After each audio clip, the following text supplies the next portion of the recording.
இன்றைக்கி ஸ்கூல் முடிஞ்சோடனே நோம்பு கஞ்சி வாங்கலான்னு சொல்லி கிளம்பிட்டேன். நோம்பு கஞ்சி வாங்கிட்டு பக்கத்துலேயே ஒரு சூடாக ஒரு தத்தா வடை போட்டுட்டு இருந்தார். இவங்ககிட்ட வடை அவ்வளோ சூப்பராக இருக்கும். சூடாக உளுந்த வடை, பருப்பு வடை எல்லாமே டேஸ்ட்டாக இருக்கும். அப்புறம் இன்றைக்கி நான் வந்து புதுசாக ஒரு டிஷ் பண்ணியிருந்தேன். சைனா கிராஸில் இந்த இது பண்ணேன். இது வந்து கஸ்டர்ட் பவுடரில் பண்ணேன். சரி ஃப்ரிட்ஜில் வச்சுட்டு அழகாக கட்போன்னு சொல்லி எடுக்கிறதுக்குள்ளே எங்கள் வீட்டு குட்டீஸ் வந்து இதை கந்தல் குளமாக ஆக்கிட்டாங்க.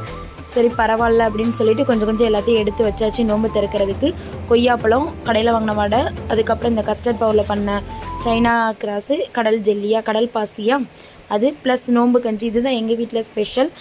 இந்த நோம்பு கஞ்சி வந்து எங்கள் வீட்டு பக்கத்தில் உள்ளவங்களுக்கு எல்லாருக்கும் ரொம்ப பிடிக்கும்.